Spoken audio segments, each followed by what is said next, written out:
Bitch, shut the fuck up. Let's go.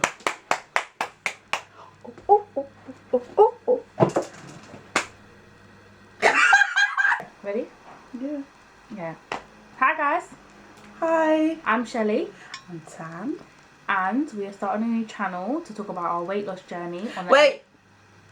If you're new here, welcome. Because we're new too.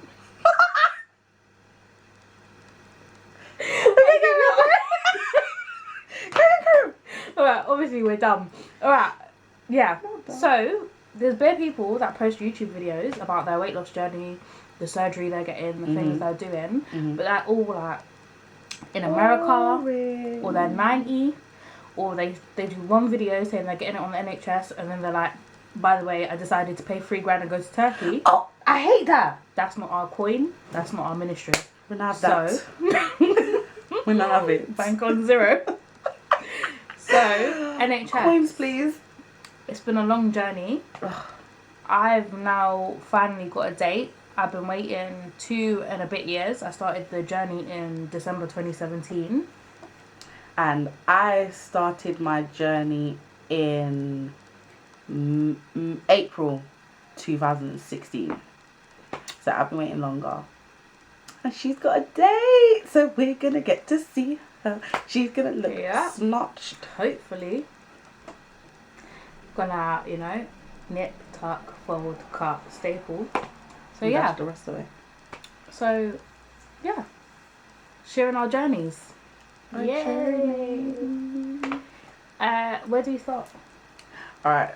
So for me, I had always been like the bigger one in my family. Like in my immediate family. So my mum, she's like, stick. Yo, mum. I'm on YouTube now. We'll insert throwbacks of us when we was like... Oh, I don't want to. Or, okay. Because I was never... We'll insert throwbacks. She will. Carry on. Yeah, so I've always been Excuse different. me drinking, I'm a thirsty bitch. Go ahead. Sorry, carry on. Shout out my babes. Go ahead. Drink. Is it nice? Time, carry on. Do you like it? Can you carry on? I put alcohol in there. Did you really? I put vodka in Do you know what I said? I was thinking, is this Sprite Zero? It tastes different. It's the vodka. Oh, God. Okay, so yeah, like I was saying, Shout out always- Benja. Sponsor me when you get big. Alright. I could do with a badge too. Sponsor us. Us. Go Go ahead. Yeah, so I've always been the bigger one in my family. And like for years and years and years, I've been like fluctuating in weight. And it's like I could never just stay one consistent weight. And then after I had my first son, shout out you son, I went to the GP because I got really, really down and depressed. And I was just like, I just want to cut it off. Like, I just want to get a pair of scissors and cut it off. But I don't know how to sew myself up because I can't die. So she was just like, so you would consider surgery then? And then from there, I got referred and blah, blah, blah.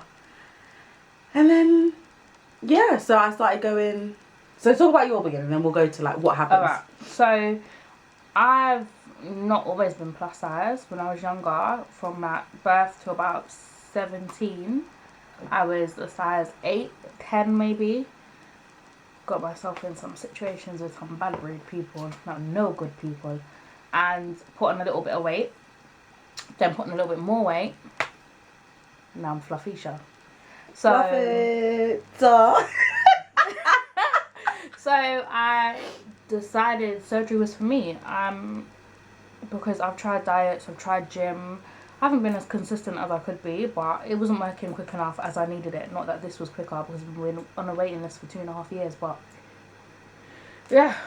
So I decided surgery was for me, went to the GP. So this should be said as well. We didn't come to this decision together. No. We didn't even know each other was doing it.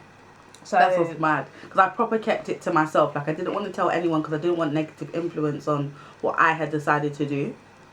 yeah, it would just happen to be that one day I'd gone to an appointment, my first initial appointment actually, at the hospital, and I posted a picture of the hospital on Snapchat, and Tan pops up and is like, oh, that's my hospital, like, I'm having. what are you weight doing loss there? And I was surgery. like, oh, Me too. And we was like, adult. Right. So from there, we was like, all right, let's do this together. Obviously, I then found out that she was a couple of steps ahead of me, but yeah, then we'll go on to the first appointment. So my first appointment was a group discussion. Now on the NHS, you go through a bunch of appointments and a bunch of different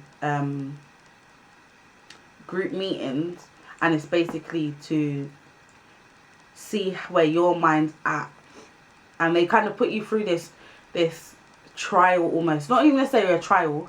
They put you through a range of different things to basically see where your mind is at, if you're mentally all there, to make sure that you're making a decision knowing all the facts. So they make sure that you really make an informed decision. Like, it's not just, I want surgery, okay, come lie down.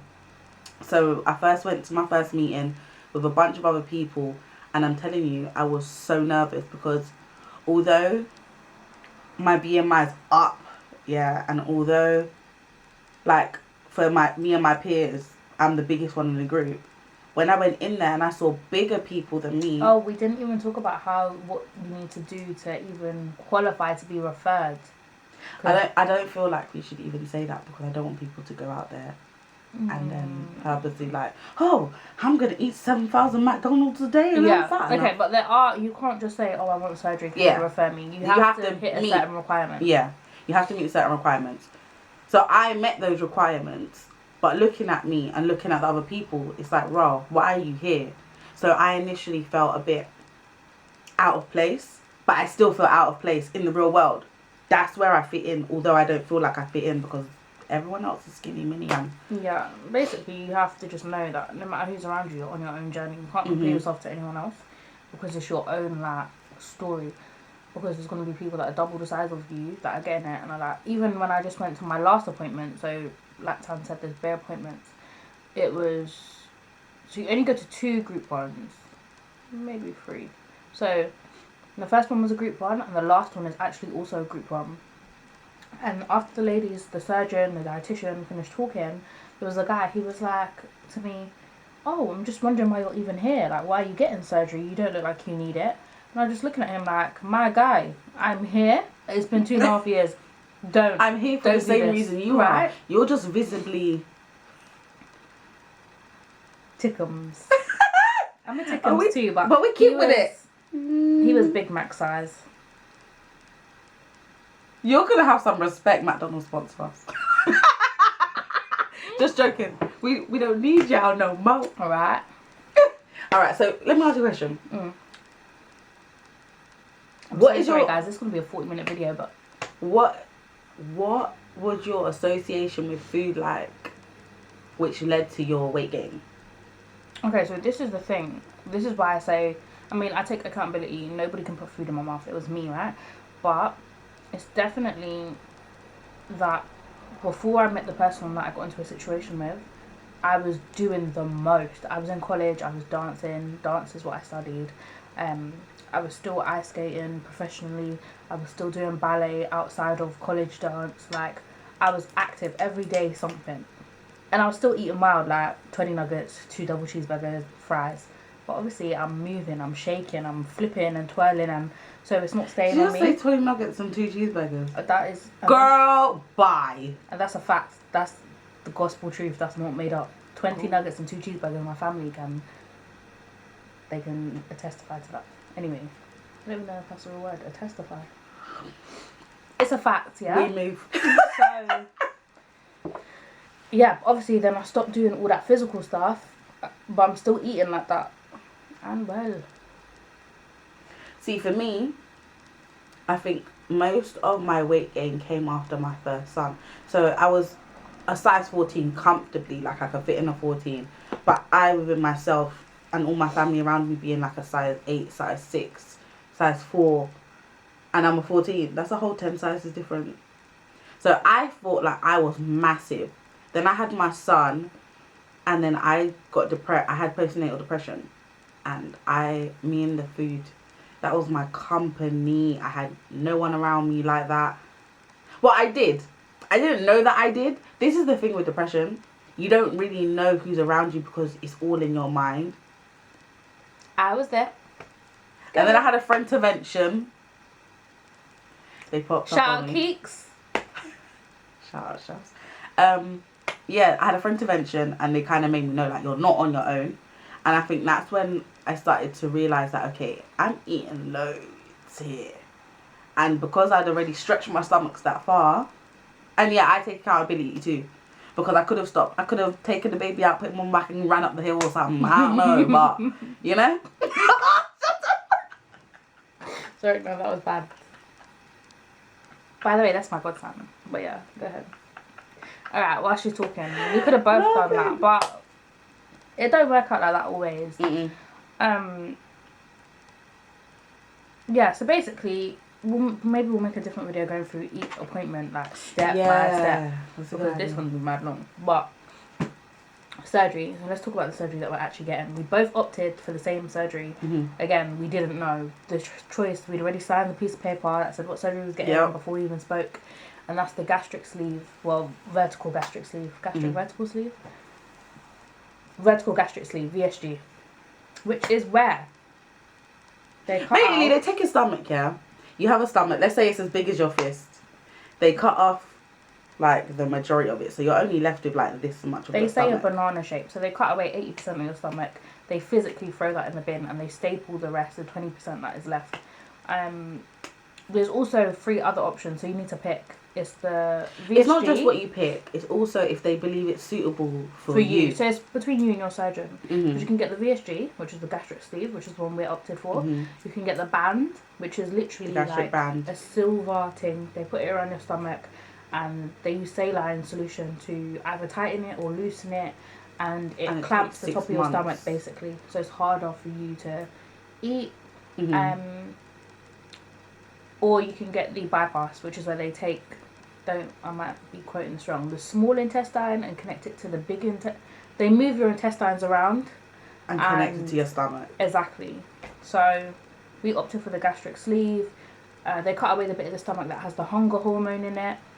You are on an intense diet after. It's 2 weeks liquid, a week puree. 25 days puree, then a soft food. Then at 12 weeks you go back onto solids. So it's intense, but that's what we're getting.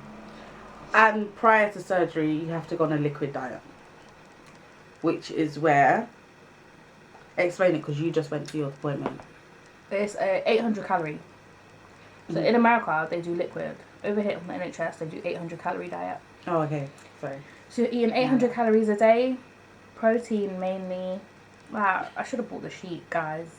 It says like breakfast, half a bagel and 1 boiled egg. But it says lunch. Is it and or? No. It's or. Yeah? It says lunch. Oh, sorry, no, breakfast. Or. There's an or, but the or is 5 tablespoons of cornflakes. 5. That's 1, 2, 3, 4, 5. Done. Breakfast done. Yeah? And you've got to start your day. Like, the diet's intense, so... So when will you be starting your diet? So mine's on the 12th of February. Right, let me just pause there. The reason why I'm not getting my surgery, considering I started first, is because I had a happy accident. I had a baby. That's what you said, happy accident. He's a happy accident. I like that. My second son, who is now 9 months old, and in November 2019, because we're 2020 now, babe. I got back into the process of getting my surgery. So once I found out I was pregnant, I had to obviously let them know that I fell pregnant, and they basically put me on pause. They took me off the waiting list, and I kind of have to go to the back of the line. But thankfully, this beautiful young lady is getting hers first, so we'll be able to document what she's going through. I've been taking news with me. Please, the tears, the gas pain, but everything. The blood. Are you gonna poop up yourself? Maybe. Oh no. Sorry. It's a good thing this is not smell-o-vision. You said he's gonna poop. Well, yeah. But basically, we've crammed everything in one video. But we're gonna make more videos. We're gonna be consistent. We're gonna talk you guys through step by step, more like in detail. Yeah, just showing face and let you know what our channel's gonna be about. So, it do what it do, baby. Okay. So how are we gonna outro this? I don't know, bitch. Catch you on the I'm flip side, joking. homie. What? No.